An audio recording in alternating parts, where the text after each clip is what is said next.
Errer en cet archipel. Errer en cet archipel. Errer à cet archipel. Tête végétale au vent. Où un silence vous impose sa compagnie. Ensorceleuse.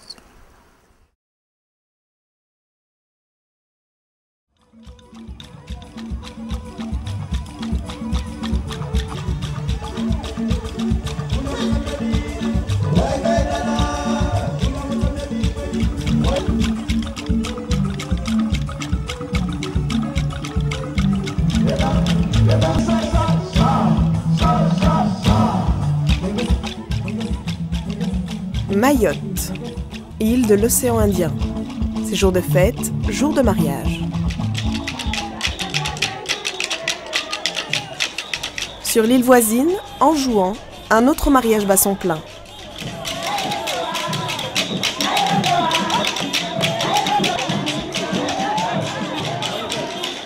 Les deux fêtes semblent analogues et pourtant, c'est bien plus que 80 km d'océan qui les séparent aujourd'hui.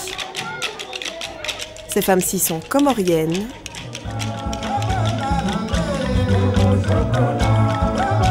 Celles-là ont la nationalité française.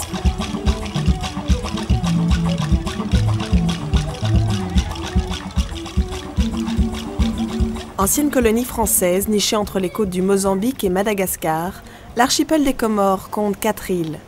Le 22 décembre 1974, elle se prononce à 96% pour l'indépendance lors du référendum d'autodétermination. Dans les détails, il n'y a qu'à Mayotte où le nom l'emporte. Tenant compte illégalement de ces résultats île par île, la France pérennise l'occupation de Mayotte, alors que les 3 autres îles deviennent indépendantes, formant aujourd'hui l'Union des Comores. Un morcellement qui n'entravera pas au départ les déplacements naturels des Comoriens entre les îles. Mais 20 ans plus tard, une frontière invisible est érigée par le gouvernement Balladur. Pour passer des Comores à Mayotte, désormais, il faut un visa. C'est ici, à l'ambassade de France à Moroni, la capitale comorienne, que l'on peut l'obtenir. Depuis janvier 2009, un autre consulat s'est également ouvert sur l'île d'Anjouan. On a en moyenne 50-60 visiteurs par jour. On ne peut pas tous les recevoir, donc on est obligé d'établir des listes. Mais pour faire bref, disons qu'on délivre une trentaine de visas par jour. On a allégé énormément le dossier. Quand je suis arrivé, il y avait une quarantaine de pièces différentes à présenter. Voilà, on n'en est plus qu'à 4 documents. C'est très simple. Enfin, ça a été très simplifié. Simplifié et pourtant, les Comoriens se plaignent de la difficulté de se procurer le visa et du caractère étrangement aléatoire de la procédure. Les démarches d'Aladi n'auront jamais pu aboutir. Je lui demande que je peux aller là-bas pour aller visiter le Mayotte, comme ça. Et puis il m'a dit, non, le visa je ne peux pas te donner. C'est comme ça qu'il m'a dit. Avant de rentrer là-bas, il m'a dit comme ça, non, tu ne peux pas trouver le visa. Je lui dis pourquoi. Il ne m'expliquait rien. Il prend mon dossier, il écrit déjà dans mon dossier le visa, c'est non. Les conditions pour obtenir ce visa sont telles que beaucoup de gens encore, il ne faut se faire aucune illusion par rapport à l'importance des déplacements des gens, la population croissant dans les deux espaces, enfin, aussi bien dans les Comores indépendantes que sur Mayotte. C'est tellement de gens à gérer que c'est quelque chose qui relève du parcours de l'impossible. Donc on a l'impression que, mais en réalité, les gens continueront, à mon sens, à monter dans les barques parce qu'il y a beaucoup de raisons qui font que finalement, c'est la solution qui est encore la plus simple. Des barques appelées Kwassa Kwassa. Un voyage périlleux qui dure minimum 4 heures pour passer des Comores à Mayotte. L'occupation illégale de Mayotte par la France s'est vue condamnée à maintes reprises par l'ONU, qui a reconnu l'État indépendant comorien comme constitué de 4 îles. Selon le droit international, les Comoriens se rendant à Mayotte ne franchissent donc aucune frontière. L'île compte aujourd'hui 186 000 habitants, dont officiellement 40% de Comoriens, venus des 3 îles sœurs et principalement de l'île voisine d'Anjouan. Ces sans-papiers, considérés comme clandestins par l'administration française, n'ont ici plus aucun droit. À l'œil nu, difficile de voir qui a des papiers et qui n'en a pas. À la ville comme à la campagne, Comoriens et Mahorais vivent côte à côte.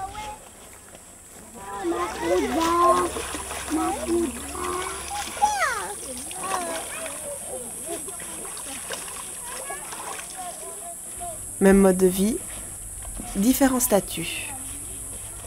C'est difficile pour eux parce que comme ils n'ont pas de papier, ils ne trouvent pas de travail. Et c'est difficile.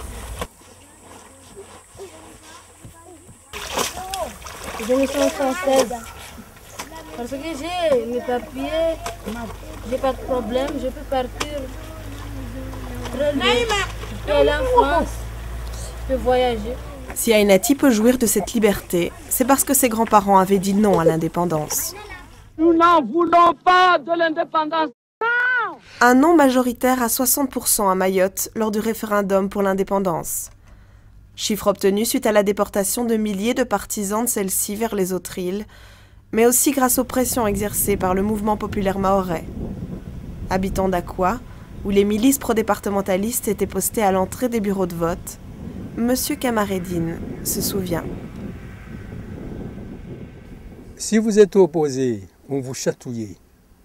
On disait aux votants, à la sortie, vous mettez dans la soubique le bulletin que nous ne voulons pas, c'est-à-dire le bulletin pour l'indépendance. Ça implique qu'on a mis dans l'urne le bulletin pro-départementaliste. Voilà. Si par contre vous avez voté autrement, on vous tabassez. La France a truqué le référendum. Il y a eu obligation de voter non pour l'indépendance. On a eu une consultation de toute manière biaisée, mais la France officielle, quelque part, a subi les événements dans les années 60-70, et que c'est plus des personnes qui étaient présentes sur place qui ont essayé de faire évoluer les choses selon leurs propres intérêts. Il y a des réseaux surtout d'extrême droite qui étaient eux nostalgiques de la coloniale et qui voulaient conserver le plus de territoire possible. La France prolonge l'occupation de Mayotte, où elle a installé un détachement militaire, un centre d'écoute, un aéroport. La petite terre devient une base stratégique en plein océan Indien. C'est pour des raisons stratégiques, mais pas seulement, que la France donc veut s'imposer ou veut rester à Mayotte, surtout que à la suite donc du démantèlement de la base de Diego Suarez dans les années 60, et puis avec la concurrence que la France subit à Djibouti et tout ça, plus que jamais, Mayotte prend de l'importance. Garder Mayotte, ça veut dire faire de Mayotte une place forte, et puis à partir de Mayotte, contrôler tout ce qui se passe dans la zone.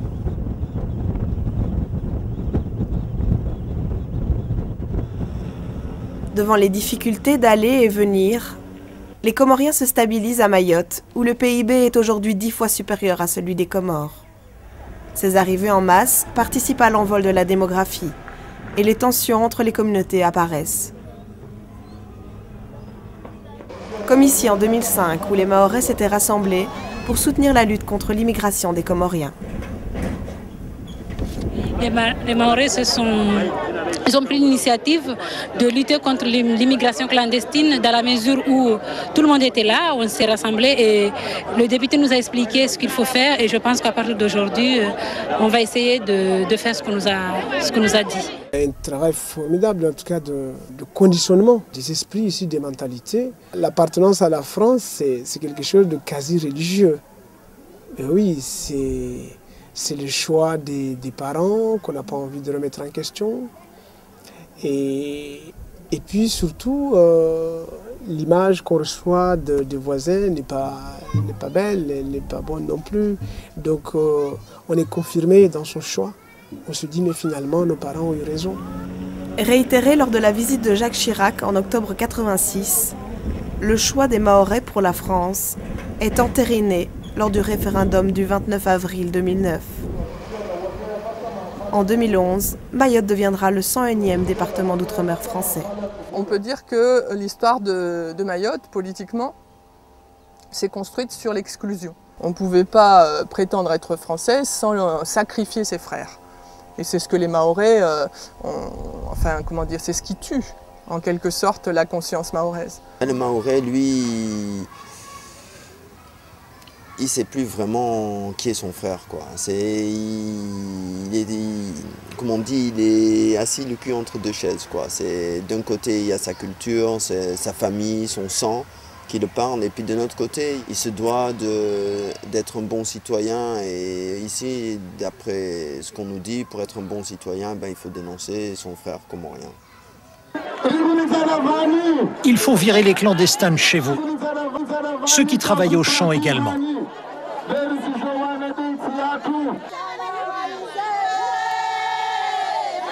Vous avez effectivement des gens qui ne sont pas de même nationalité que nous, les Anjouanais, les Moëliens, les Grands Comoriens. Mais quand on regarde bien, ils nous ressemblent complètement, on se ressemble.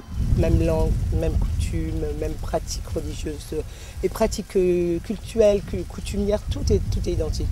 La religion est une chose, mais il n'y a pas que ça. Or, les gens qu'on appelle les clandestins à Mayotte sont avec nous sur les terrains de foot, encouragent les mêmes équipes que nous, prient avec nous dans les mosquées, sont avec nous dans les enterrements, dans les moments difficiles, sont aussi avec nous dans les mariages, dans les moments heureux. Donc c'est des gens qui réellement vivent à Mayotte.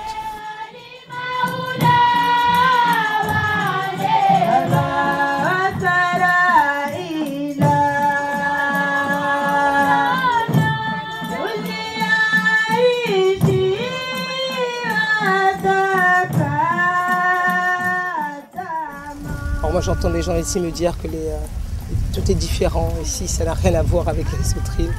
Je veux bien, mais je trouve quand même que les gens sont pas perdus quand ils sont entre eux.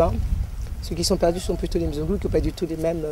Et puis les Maoris ne parlent pas la langue camembert, ils parlent plutôt la langue manioc, comme dans les autres îles. Paradoxalement, on dit les Maoris veulent chasser les Anjouanais, mais ils vivent ensemble.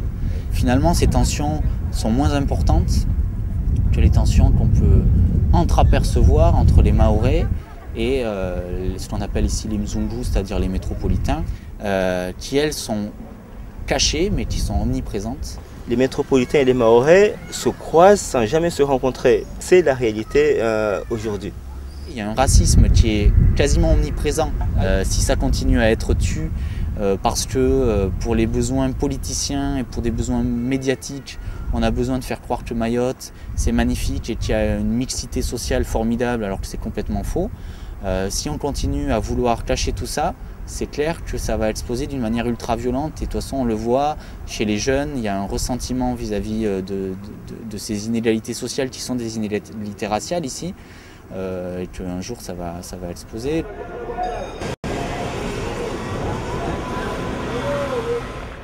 Balbutiante il y a 10 ans, Mamoudzou, la capitale mahoraise, a aujourd'hui des allures d'Occident. Un semblant d'organisation gagné par la consommation et le stress. On est passé d'une société traditionnelle aujourd'hui à une société de haut débit. On est à Mayotte aujourd'hui, on a le même référentiel qu'ailleurs. Les enfants de Mayotte, c'est la Wii aujourd'hui, c'est le haut débit aujourd'hui, et les gens sont impatients de recevoir le haut débit. Et lorsqu'ils allument Internet, que ça rame, les gens ne sont pas contents aussi. C'est devenu des bons Français râleurs aussi, et ils veulent que tout arrive tout de suite. Donc on est passé d'une phase où les gens apprenaient à marcher à une phase où les gens aujourd'hui courent. Mais cette période s'est faite en très peu de temps. Très peu de temps qui auront suffi à modeler toute une génération de Mahorais à l'image de l'Occident. Détournés de leurs racines et de leurs traditions, ces jeunes se sentent avant tout français. On leur a toujours dit qu'ils étaient français, mais effectivement, ils ont toujours été français. Ils vont faire des études en France, ils ont été à l'école de la République, de moins en moins vont à l'école coranique, et en plus il y a les médias, il y a Internet, il y a la télé, donc quel est le modèle? C'est les États-Unis, c'est la France. Et ces jeunes-là, ils ont finalement très peu de raisons de se sentir comoriens. Ils sont complètement perdus, mais il n'y a pas que les jeunes, on est tous perdus, Chacun essaye de trouver son chemin, mais c'est vraiment difficile, quoi. On n'a plus de repères. Les jeunes à Mayotte, effectivement, ils n'ont aucune connaissance de ce qui se passe dans les autres îles. Ils sont nombreux à n'avoir jamais été dans les autres îles. Mais pourquoi est-ce qu'ils auraient envie d'aller dans les autres îles? Les Comoriens sont tellement dénigrés ici.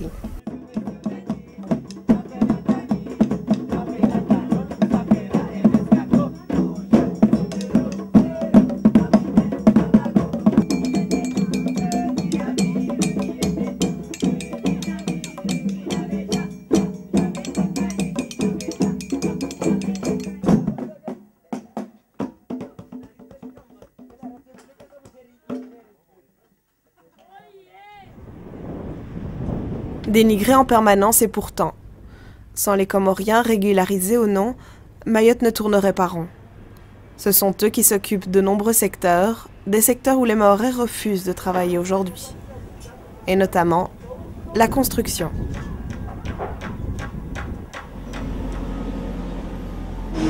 Ils n'ont aucun droit. Mais d'autre part, ils servent vraiment de bête de somme, aussi bien pour les entreprises mahoraises que pour les particuliers. Donc voilà en fait la réalité à Mayotte aujourd'hui. Donc d'une part une population obligée de se cacher et d'autre part une population exploitable et corvéable à merci. Ils travaillent dans les champs, ils produisent toutes les tomates qu'on voit sur le bord des routes, hein, les salades, tout. Ils viennent les chercher ici. Donc pour aller à Mamoudzou. Mais ici, rares sont les Mahorais qui sont du village ici, ou ici à Porwani. Il n'y en a pratiquement pas. Des gens qui descendent à Mamoudzou pour vendre des bananes. Non, c'est presque un travail ingrat. C'est quelque chose pour eux, c'est dégradant. C'est vraiment notre conception d'être français qui a amené ça. Parce qu'être français, c'est c'est être assisté. C'est ce qu'on a compris, c'est être assisté. Donc si aujourd'hui on demande aux gens de rentrer chez vous, ils risquent d'avoir des problèmes. On l'a vu, il y a des marchés qui ont fermé comme ça. L'agriculture, la construction ou encore la pêche, troisième secteur d'activité qui fonctionne grâce à la main-d'œuvre comorienne. Dès 5 h du matin, ces hommes partent en mer.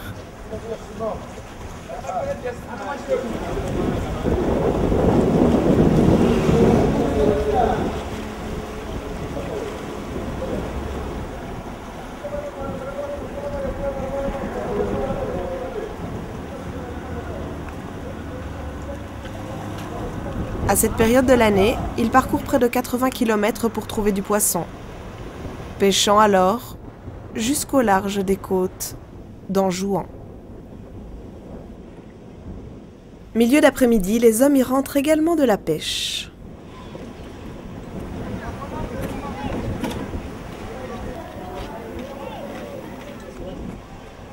Les Comores souffrent d'un taux de chômage très élevé. Pour les jeunes, les perspectives de trouver un emploi sont rares. Nombre d'entre eux rêvent de partir vers l'Eldorado occidental. Khaled n'a qu'une chose en tête, Mayotte. Strongo zanzuani zasavapa yani galère des lonzuani problème alors kavusi maisha mema kavusi yani mwae ya ushinda upara amba udebrie ufanyazi be walio walio quoi. En fait, Tsironga vaut mieux de Mayotte, quoi. Pour ces jeunes-là, là-bas, il y a l'argent. Il y a l'argent, pourquoi? Parce que je suis de même promotion que Saïd. Saïd est revenu ici, Saïd a pu avoir une bicyclette, Saïd est en train de construire, etc. Donc moi, il faut que j'aille là-bas. Mayotte semble être une sorte d'échappatoire à toutes les crises, à toutes les difficultés des Comores indépendantes. Ça fait 30 ans qu'ils n'arrivent pas à s'en sortir. «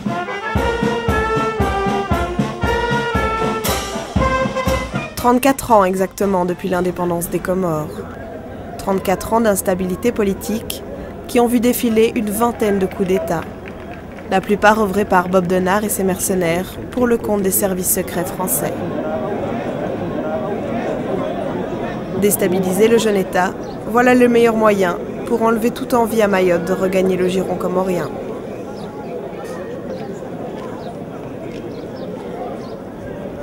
La France garde la main mise sur l'archipel grâce à la collaboration de toute une classe de Comoriens qui n'arrivent pas à couper le cordon colonial. Aujourd'hui, le pays semble tourner en rond, rongé par le fatalisme et la corruption. Une situation qui attise les envies de se rendre à Mayotte. Quand on pense aux salaires qui sont payés là-bas, quand on passe aux opportunités d'emploi qui y sont, des jeunes pensent que ouais, pourquoi pas. Pourquoi pas partir, moi aussi? Pourquoi ne pas tenter ma chance? Une question que de plus en plus de jeunes se posent. La traversée devient une sorte de rite initiatique, un jeu dont le but est de collectionner les allers-retours. Khaled envisage lui aussi d'entreprendre la traversée. Maoré, voit changement, Maoré, voit Djongo, Maoré, tout para chancy, tout para tout, tu vois. Ça. Dassamy vient lui de l'île de Moélie. Intercepté en mer lors de son premier voyage, il lui en faudra un second pour atteindre enfin Mayotte, avant d'être arrêté à nouveau, en rue cette fois. De retour en Grande Comore depuis 1 an, il y rencontre de multiples difficultés.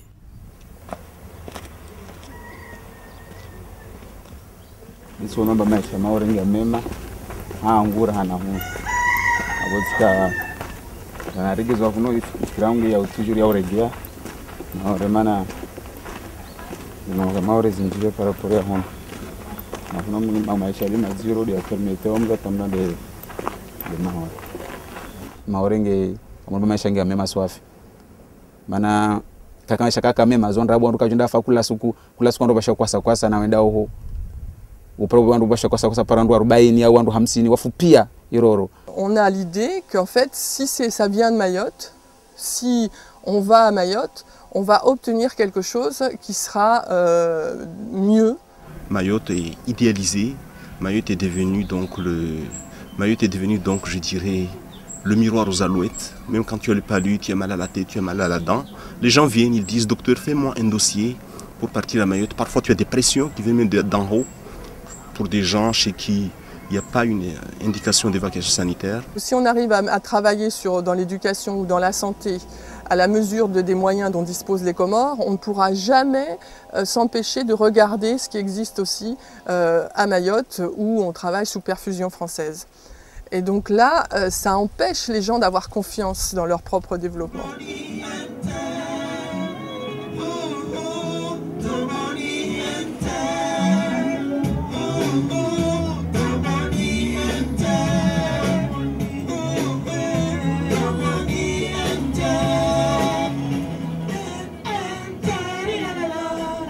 Mais d'où peut bien naître le fantasme mahorais? Radio Domoni Inter, en partenariat avec Radio France Internationale.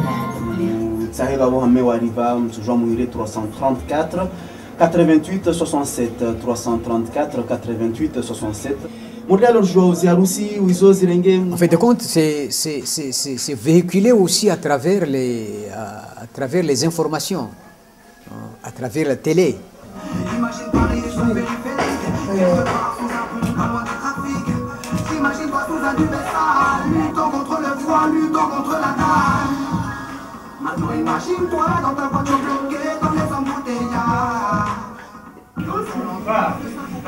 Je suis là, je te parle et tu n'écoutes même pas ce que je te raconte. Quand vous montrez la façade de Mamoudzou, où on voit tous ces jeunes, tu vois, à la plage, ou ces jeunes qui montent à la barge, tu vois, Sakodo, etc. Les touristes qui viennent, comment dirais-je, les maisons, les rues propres, etc. Donc ça, tout le monde rêvait d'être là-bas. Tout le monde cherche à avoir la nationalité française. Donc les jeunes, il y a toujours ce rêve-là. D'ici peu, Dassamy compte effectuer la traversée pour la 3e fois. Son voyage commencera ici, au départ de la capitale comorienne, Moroni.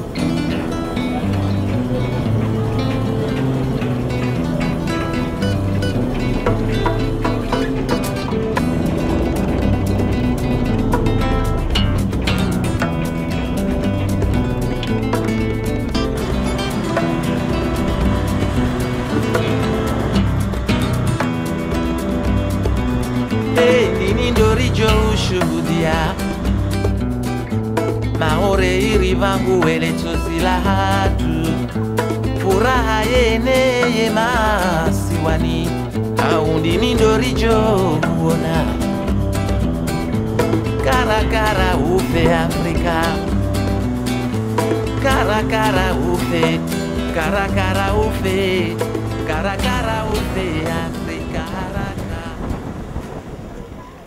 De Grande Comore et Moélie, il faut alors bifurquer vers Anjouan et rejoindre le sud de l'île.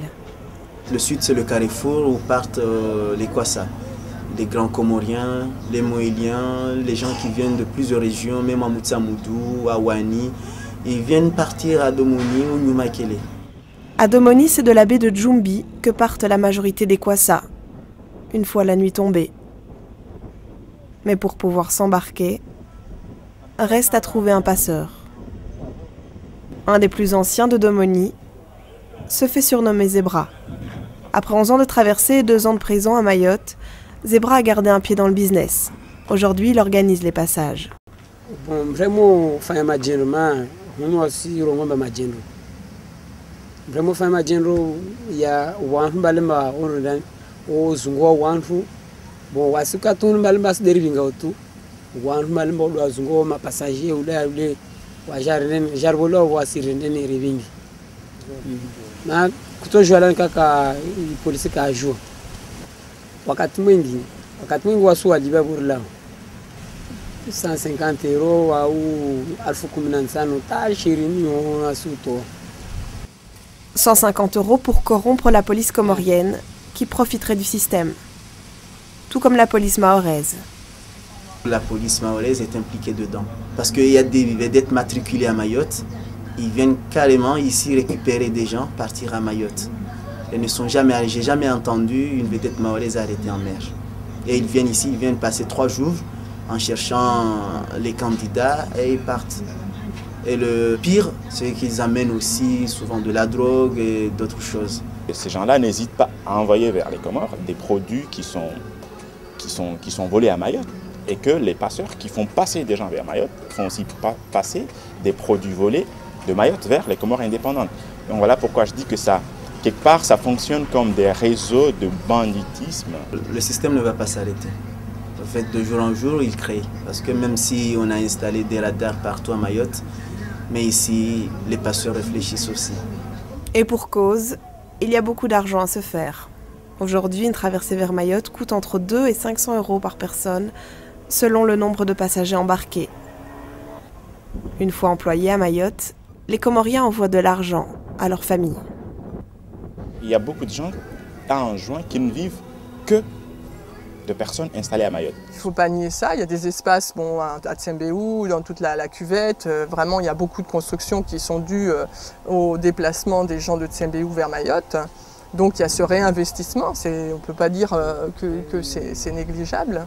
Au final, c'est contre-productif parce qu'on se satisfait de ça, on se satisfait du minimum vital et du coup on ne fait rien pour se sortir de la situation dans laquelle on est. Donc au final, c'est dramatique.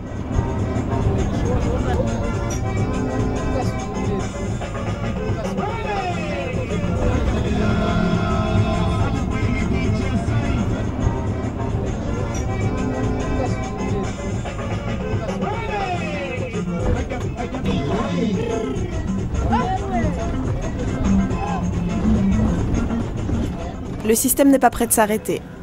Aujourd'hui, il s'est développé à tous les niveaux. Certains y prennent part, d'autres travaillent en marge de celui-ci. Comme pour construire ces barques. Premier fabricant des Comores, Sondi emploie une dizaine de personnes. Son entreprise fonctionne à plein régime.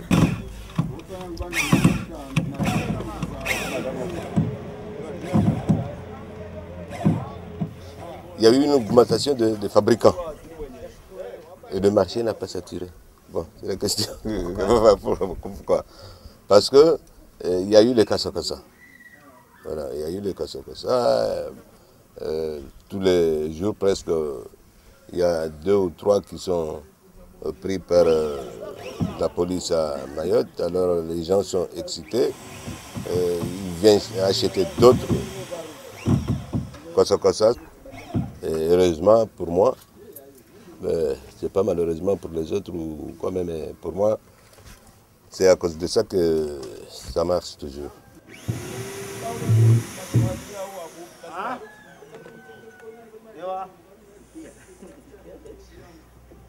C'est pour combien de personnes ce genre d'embarcation? Normalement c'est pour 6 personnes, c'est pour 600 kilos. Hein?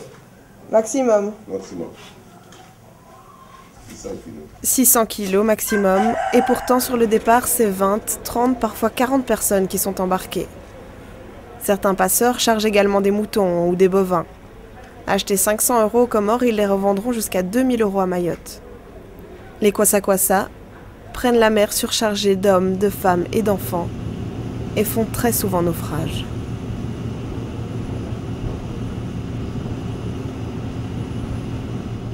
Peut-être que le monde ne se rend pas compte assez, mais il n'arrive pas une semaine, il n'arrive pas un mois sans qu'on entende qu'il y a, une vedette, il y a un kwassa qui a chaviré entre Mayotte et Anjouan. Ce bras de mer est devenu carrément, moi je dirais, un véritable hécatombe. C'est une tombe à ciel ouvert.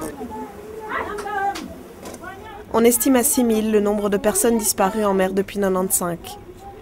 Parmi elles, le fils de Touarati, un jeune passeur de 17 ans. Kakana solusengina kakana ntongo wako zungwa kama izipesa de vavo. Bewa natsapo parao ha itambu pare pesa zile ukakiri rivulishia. Okona mbahulu kupara mpesa bere mwazia hunu mwacho josomota pare pesa yombadi. Ishikodzo shikia ratsu tufanya jeje.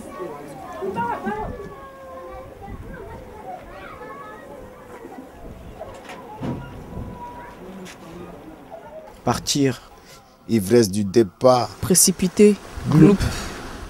Un homme fut. Vitalité du silence des absents.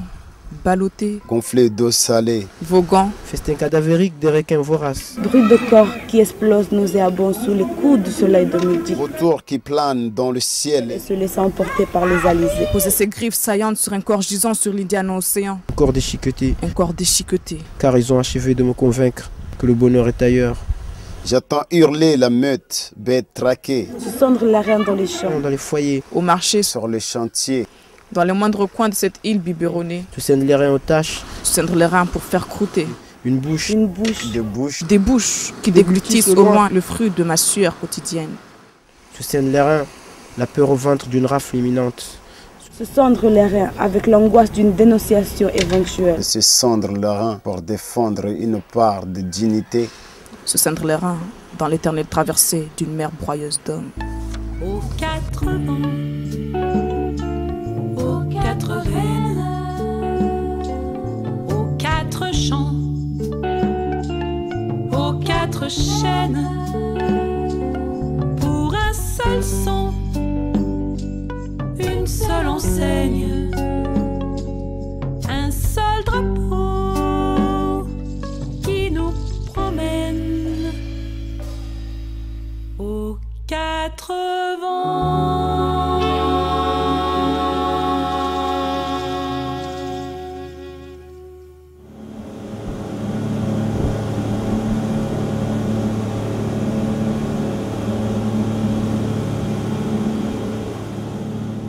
Quatre policiers dont un mahorais pour dialoguer avec les Comoriens s'il y a interception de kwassa-kwassa. Guidée par les 4 radars que compte l'île, la brigade marine de la police aux frontières est présente en mer 22 h sur 24.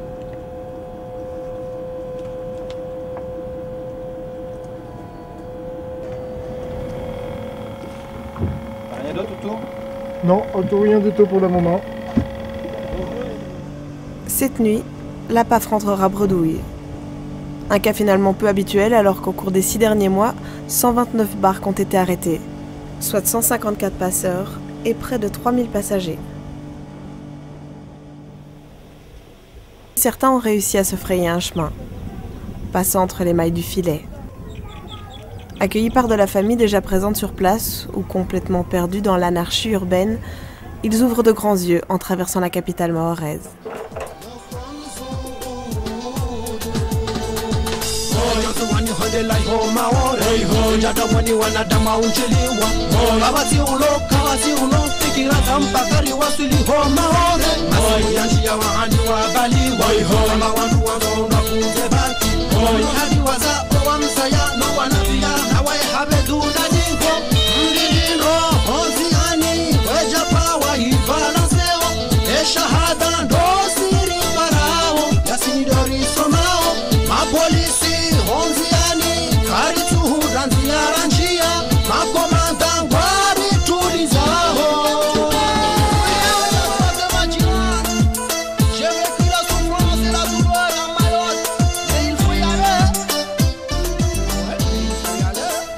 Mais très vite, les Comoriens vont déchanter. Considérés clandestins, la plupart d'entre eux s'installent dans la précarité. Face aux villas des métropolitains, les ghettos, amas de tôle construits à flanc de colline. Quand ces familles arrivent ici, elles sont dans une sorte d'insécurité au niveau de l'habitat, au niveau social, sur des tas d'aspects, ils sont en insécurité. Les gens ne circulant plus ou n'étant plus en situation de se déplacer librement, ma foi, les gens sont victimes à tout moment. Ils sont victimes dans leurs conditions de vie, ils sont victimes parce qu'on va les rafler. Donc les gens vont se cacher dans les champs, savent que la police arrive. Enfin, c'est des situations monstrueuses. Kabab a débarqué il y a 15 ans. Toujours sans papier français, il ne supporte plus la vie cachée. Souvent le matin, le soir, la nuit, on sort. Moi, je ne peux pas résister, moi je sors. Si on me trouve, il n'y a pas de problème. On me trouve, bon, ça fait à peu près 15 ans que je suis à Mayotte. Et j'ai déposé des séjours, je demande des séjours jusqu'à maintenant. Je n'ai pas le courage de rester comme ça. Je n'ai pas envie de rester comme ça, sans papier, sans boulot, sans rien. Il n'y a pas de loi. On te trouve, on t'envoie, fini, c'est tout. Tu as beaucoup de choses qui doivent t'occuper ici. Tu as beaucoup de l'argent, même tu n'as pas le droit d'aller à la police, tu n'as pas le droit d'aller, rien pour te demander tes droits. Les gens n'ont pas réellement conscience du fait qu'ils ont effectivement des droits et qu'ils peuvent exercer ces droits. Au cœur de Mamoudzou, une association se bat pour informer et faire respecter les droits des Comoriens. Elle se nomme la CCCP. Une équipe de bénévoles aide les Comoriens à remplir leurs demandes de régularisation. Des avocats sont également là pour traiter les dossiers. Un certificat. Après 15 ans de démarches infructueuses, Ahmada a obtenu la nationalité française.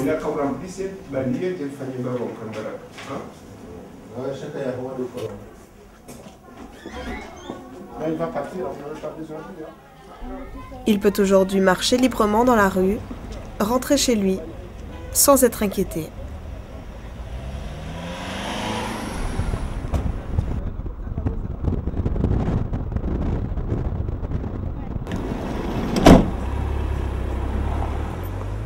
Jusque-là, Ahmada a vécu de petits boulots ou a travaillé dans les champs.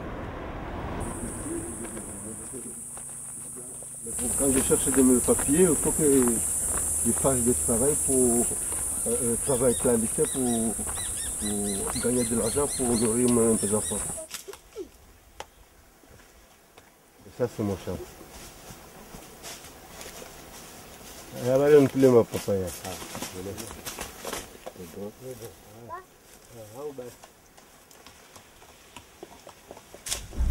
Un peu plus loin, c'est d'autres Comoriens qui travaillent.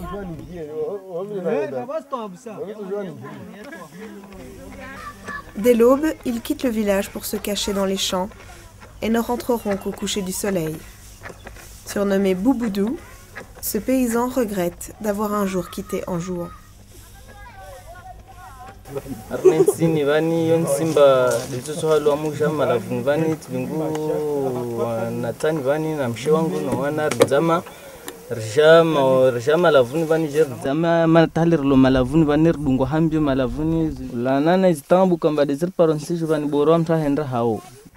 Mais comment rentrer sans perdre la face, sans décevoir toute la famille restée aux Comores? Faire demi-tour et retraverser dans l'autre sens n'est pas toujours simple.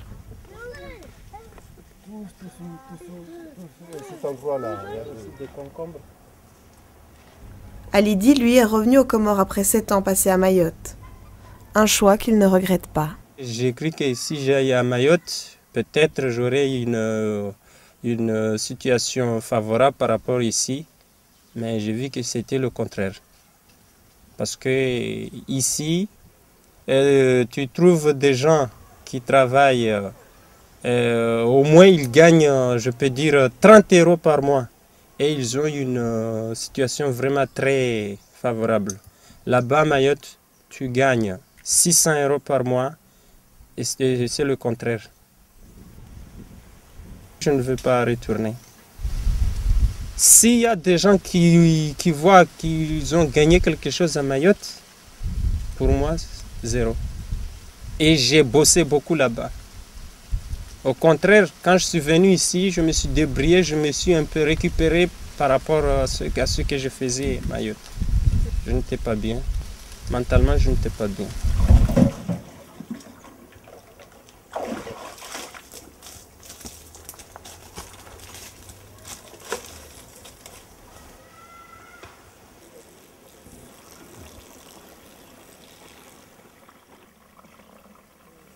Ses papiers sous le bras, Ahmada, lui, est serein. Fini la peur de se faire dénoncer. Au village, les rues sont désertes. Les maisons semblent vides. Seuls quelques enfants, inexpulsables, errent ici ou là en ces périodes de vacances. Ahmada va pouvoir trouver un emploi et travailler dans des conditions légales. Maintenant, je suis français, mes enfants ils vont être français et ma femme aussi. Je vais faire déclarer. Je suis content parce que je vais commencer à vivre très tranquillement.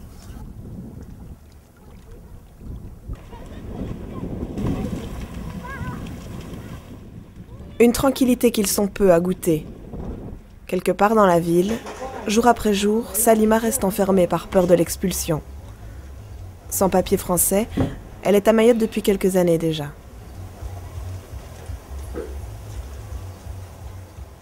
Je viens ici pour trouver un moyen pour vivre. C'est faux, c'est comme je suis en prison ici. J'ai fermé toute la journée, sans sortir, sans travail, sans rien, parce que la police est circulée tout le temps, et même rentrer dans la maison. En fait, les gens vivent ici parce que les circonstances les y contraignent, parce qu'ils ont trouvé l'opportunité d'y avoir de l'argent. Mais le fond de leur cœur, c'est dans l'espace social, c'est dans la famille, c'est dans les traditions, l'accomplissement d'un certain nombre de rites. Et il y a une douleur, quoi, en fait, à ne pas pouvoir faire tout ça. Ma famille manque beaucoup, beaucoup, beaucoup. Et mes enfants aussi. Dès qu'elle peut, Salima envoie un peu d'argent, de fournitures ou de vêtements à sa famille aux Comores.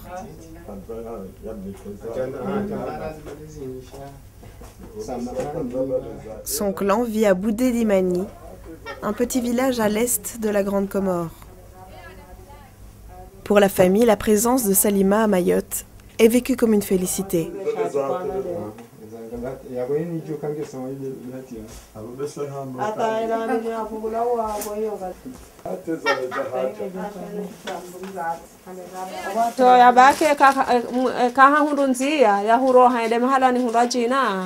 nga njo jiviwa hamaswa la Réunion France en France sailejo kanjema sha kartun ranzia ya hidaibu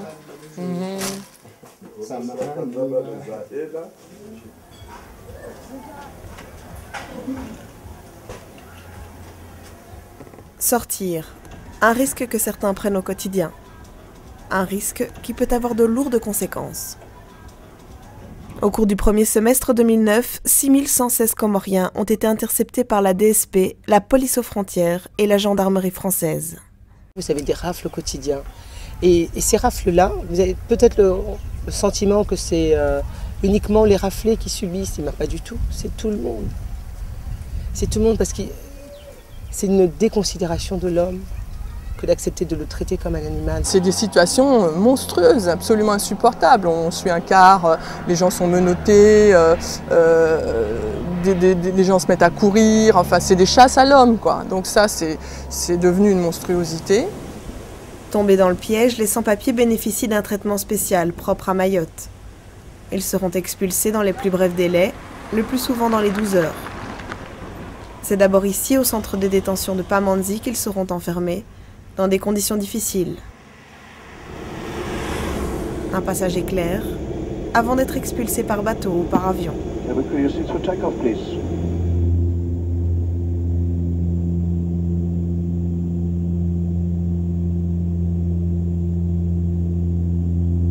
De Mayotte, les passagers sont acheminés vers les Comores.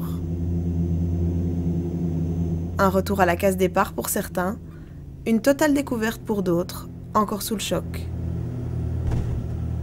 Après 20 ans passés à Mayotte, Steve a été arraché de sa famille et violemment renvoyé aux Comores, qu'il n'avait connu qu'au berceau. Aujourd'hui, il exprime sa colère via le slam. Au nom de l'Indien océan, de notre mer, de notre terre, tu rejoindras tes sœurs. Pourquoi marginalises-tu les tiens? T'es contaminé par le virus de l'Occident. T'as glorifié la colonisation et la dépendance. Alors ne traite pas tes sœurs de mendiantes. Elles au moins sont indépendantes, donc dignes d'estime. Alors je te dirai, Mayotte, ciao. Avant que ton rêve devienne cauchemardesque.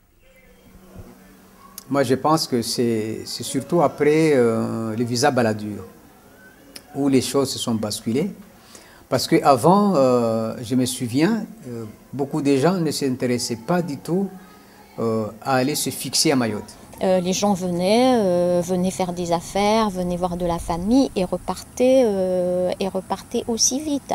Donc il me semble qu'il y a quand même une réflexion également à mener par rapport à la facilité de la circulation des personnes au niveau des îles, parce que il me semble moi que rendre plus facile la circulation pourrait peut-être diminuer le flux de migrants.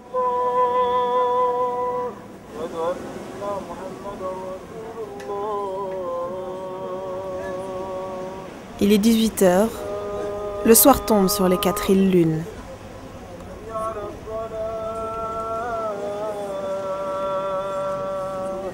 À la mosquée de Mamoudzou, à Mayotte, se déroule une réunion un peu particulière. Elle ne rassemble que des grands Comoriens.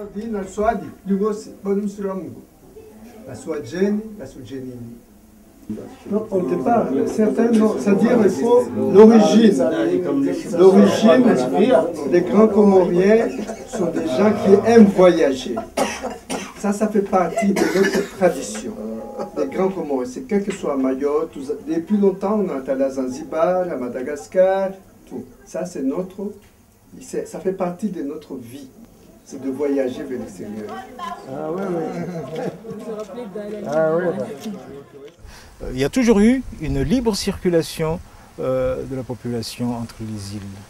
Et Mayotte est l'île qui est la plus marquée par ces circulations, puisqu'en fait, donc, il y a eu des moments où il n'y avait plus d'habitants, ou presque plus, et que beaucoup d'habitants qui sont ici donc, peuvent faire remonter leur famille au-delà à une génération, 2 générations. On retrouve toujours des gens originaires des autres îles ou de Madagascar.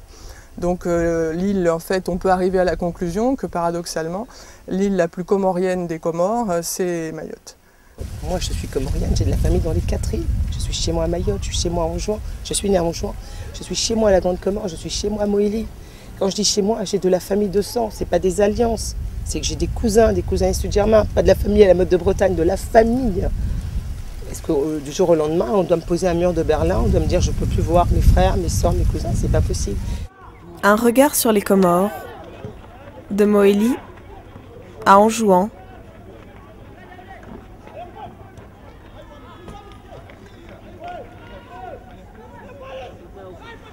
à Grande Comore,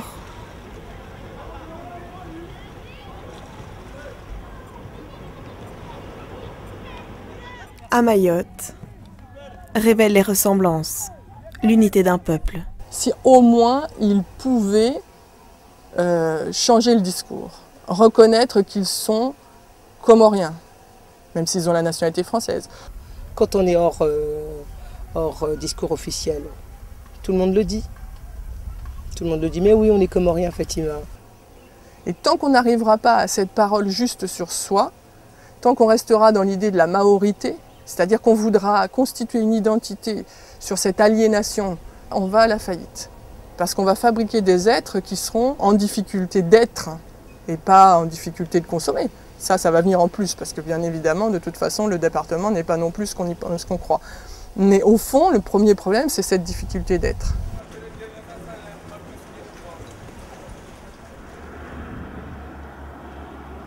Regretter pour dire qu'on aurait dû faire un autre choix, non, pas dans ce sens-là. Peut-être regretter parce que finalement les choses deviennent difficiles. On a le sentiment que les choses deviennent de plus en plus difficiles, oui, mais pas le choix. Je pense qu'un choix politique a été fait au niveau de Mayotte et ce choix, il faut absolument le respecter.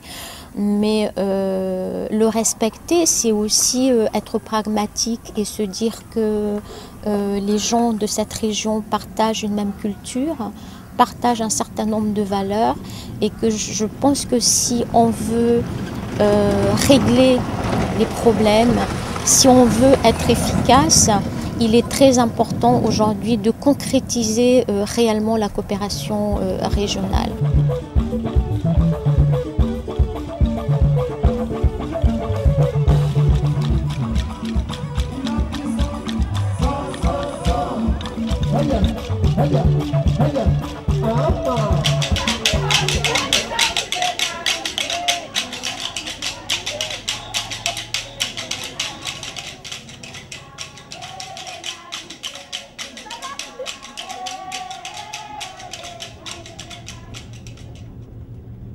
Il y a le mot île. Il y a le mot île. Il y a le mot île. Il y a le mot dérive. Il y a le mot île à la dérive. Il y a le mot mémoire. Il y a le mot mémoire. Il y a le mot recoller. Il y a le mot mémoire à recoller. Il y a le mot archipel. Il y a le mot archipel. Il y a le mot construire. Il y a le mot archipel à reconstruire.